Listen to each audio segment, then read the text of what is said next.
Students, बेटा आज हम फिर टू स्टोरीज अबाउट फ्लाइंग में क्या लेकर आए, एक दूसरी स्टोरी लेकर आए। इससे पहले मैं सीगल को लेकर आई थी। आज मैं क्या लेकर आ रही हूँ, एक ब्लैक एरोप्लेन की कहानी लेकर आ रही हूँ। जो ये कहानी है, जो एक स्टोरी है, ये एक ऐसे पायलट फ्रेडरिक की स्टोरी है बेटा, जिसकी बहुत बेतुकी टाइप की स्टोरी है। वो अपनी बेवकूफ़ी खुद ही उस स्टोरी में बता रहा है।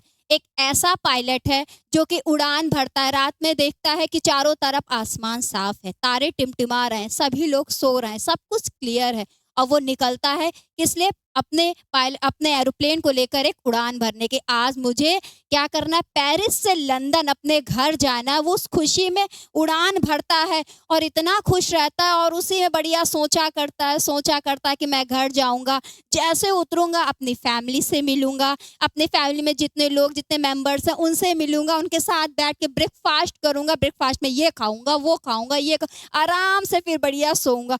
तो ये सारी चीजें वो सोचता रहता और अचानक से खूब उसके सामने काले बादल सा आ जाते हैं और एकदम तूफान सा उठ पड़ता है। उस तूफान में वो इतना घबरा जाता है कि उसको पता नहीं रहता कि क्या हो रहा। उसके एरोप्लेन के सारे इंस्ट्रूमेंट खराब होना धीरे धीरे खत्म हो जाते, बंद होने लगते हैं। उसका दिमाग काम करना बंद होता। वो सोचता अब तो मैं गया, अब मैं कैसे जाऊंगा अपने घर की ओर, कैसे जाऊंगा। अब यहाँ पे सोचने वाली बात है कि अगर ऐसा था तो उसको तो पेरिस जो है वापस लौट जाना चाहिए था, लेकिन वो नहीं लौटा। वो बढ़ता गया, उसी तूफानी भरे काले बादल के अंदर चलता गया और अचानक से उसकी मदद करने के लिए एक ब्लैक एरोप्लेन आता है। और वो ब्लैक एरोप्लेन जब आता है, जब उसको हाय बोलता है, वो उसको देखता है तो उसके थोड़ी सी जान आती, वो खुश हो जाता है बहुत ज्यादा और क्या करता कि चलो मेरी कोई तो हेल्प करने आया है। और वो जो ब्लैक एरोप्लेन आता है, उसकी जो लाइट उसको दिखती, उसी के पीछे वो कहता है फॉलो बैक, मेरे पीछे पीछे आओ। और उसी के पीछे पीछे वो अपना पूरा जो प्लेन होता है वो क्या करता है, उड़ान भरता जाता है, उसके पीछे जाता है और लास्ट में उसको एकदम क्लियर पूरा सब कुछ दिखाई देता है और वो अपनी लैंडिंग को पार कर लेता है, मतलब कि आ जाता है। और जैसे वो आता, सबसे पहले कंट्रोल रूम पर आता, पूछता भैया वो कहाँ था, वो पायलट कहाँ था जिसने मेरी हेल्प करी, मैं उसको थैंक यू कहना चाहता हूँ। और उस कंट्रोल रूम में बैठी एक लड़की, एक लेडीज रहती जो कि उसकी बेवकूफ़ी भरी बातों पे बहुत तेज से हंसती है। तो ऐसी कुछ स्टोरी यहाँ पर है हमारे फ्रेडरिक जी की। तो आइए सबसे पहले इस जो चैप्टर है हमारा, इसमें हम क्या करते हैं, सबसे पहले इंपॉर्टेंट वर्ड्स, वर्ड मीनिंग को जान लेते हैं। तो देखिए बेटा, सबसे पहली वर्ड है एनकाउंटर। एनकाउंटर मतलब होता है सामना होना। एनकाउंटर का मतलब ये मत समझना डैडा गोली से उड़ा दिया कि हाँ चलो भाई वही एनकाउंटर है, सामना कर दिया, नहीं। यहाँ पर एनकाउंटर जो मैंने बताया था, जो उसका डकोटा एरोप्लेन था, उसका जो ब्लैक एरोप्लेन से सामना हो रहा था, उसी में यहाँ पे एनकाउंटर का लिखा हुआ है। एब्सर्ड मतलब होता है बेतुका होना। कंट्री साइड मतलब कोई देहाती क्षेत्र है, एक एरिया है। ट्विस्टेड मतलब होता है झटका, उसको अचानक से एक झटका लगता है कि नहीं लगता है, देखते हैं ना, ठीक है। तो ये इंपॉर्टेंट वर्ड्स तो आपको समझ में आ गया। अब इसी पूरा आपको मोटा मोटा हमने कहानी भी अच्छे से बता दिया। अब इसी को पूरा मैं लॉन्ग आंसर पे कैसे समझाती हूँ, तो आइए हम चलते हैं। तो चलिए देखिए आगे क्या होता है। अब देखिए बेटा, यहाँ पर लॉन्ग आंसर क्या कह रहा है, सबसे पहले जान लीजिए ये स्टोरी जो एक फ्रेडरिक की है। The narrator of the story Frederick, इस स्टोरी के जो नरेटर है वो फ्रेडरिक जी हैं। उन्होंने ही ये पूरी स्टोरी लिखी और वही ये बात बता रहे हैं। Is the pilot who is flying from Paris to London, एक पायलट है जो कि पेरिस से लंदन की तरफ जाना चाहता है। Feeling happy and accountant flying over a city that is sleeping, उसकी फीलिंग इतनी ज्यादा हैप्पी, वो इतना ज्यादा अंदर से खुश है पेरिस से लंदन अपने घर जाने के लिए कि क्या करता है, वो सिटी की तरफ फ्लाइंग मतलब उड़ने लगता है। एरोप्लेन जो है उसका वो क्या करता है, उड़ान भर देता है। और वो सोचते सोचते सोचते इतना मग्न हो जाता है जैसे कि सो रहा हो बढ़िया आराम से, आप मतलब सपने देख रहा है कि मुझे अब अपनी फैमिली के बीच में जाना है, बढ़िया ब्रेकफास्ट करेंगे, बर्गर पिज्जा जो भी है खाएंगे बढ़िया। हालांकि कोई बर्गर पिज्जा नहीं खाता।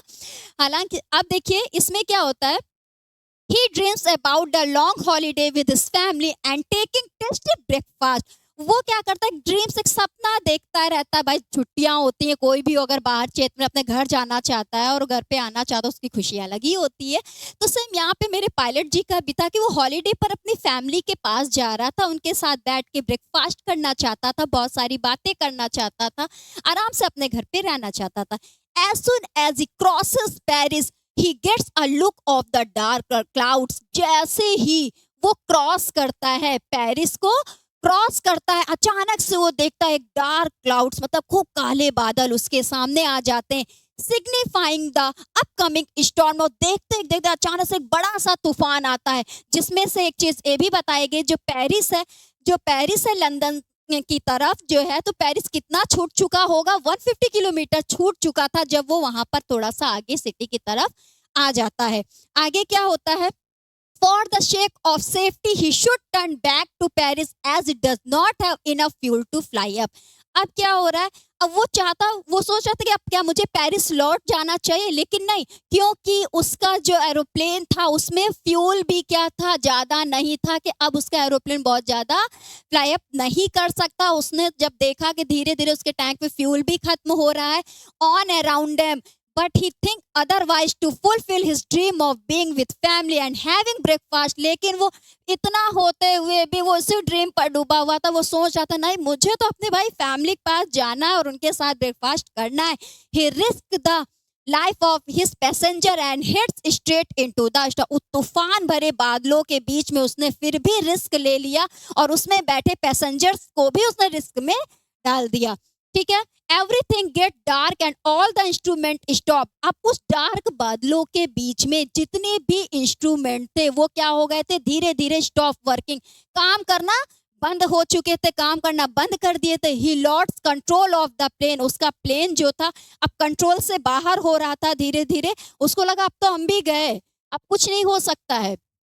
फिर क्या हो गया, when he lost all the hopes, उसकी सारी आशाएं सारे सपने सब खत्म होते नजर आ रहे थे। He sees another plane flying next to him through the storm. लेकिन अचानक से उसने देखा कि उस बड़े तूफान में, उस स्टॉर्म के बीच में एक और एरोप्लेन है, एक और ऐसा उसके जैसा पायलट है जो कि एरोप्लेन उड़ा रहा है।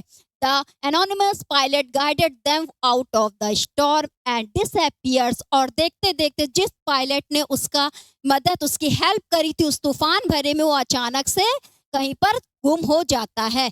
After landing, the pilot asks about the other plane, but he is left in shock to know about that there was no plane in the sky except this।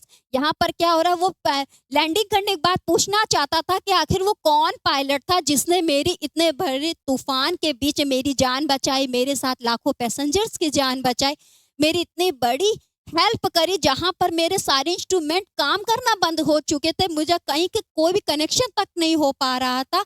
वो जैसे ही नीचे उतरता है लैंड करके और एक कंट्रोल रूम पर जाके एक लेडीज से पूछता है, तो कहता है, तो वो लेडीज उस दिन क्या कहती है कि क्या हो रहा था, अरे उस दिन तो स्काई पर क्या होता है, कोई भी प्लेन आपके सिवा और किसी ने उड़ाया ही नहीं, कोई पायलट था ही नहीं। ऐसी बेवकूफ़ी भरी स्टोरी हमारे ऑथर जी हैं जो खुद बता रहे हैं कि मेरा इतने बड़ी बेवकूफ़ी एक स्टॉर्म के बीच में हो चुकी है।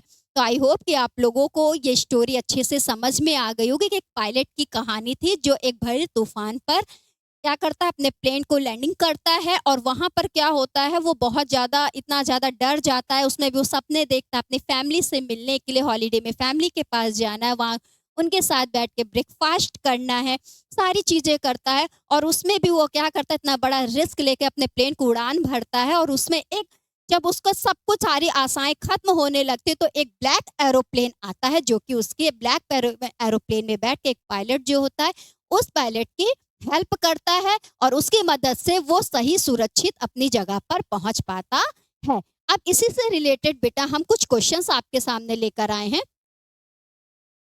अब हम आपको बता रहे हैं, देखिए ये कुछ क्वेश्चंस हैं जो कि आपके बोर्ड में बहुत ज़्यादा इंपॉर्टेंट है। आपकी स्क्रीन पर इसे नोट कर लीजिए और हम हमारे चैनल को लाइक सब्सक्राइब जरूर कर दीजिए। Thank you so much.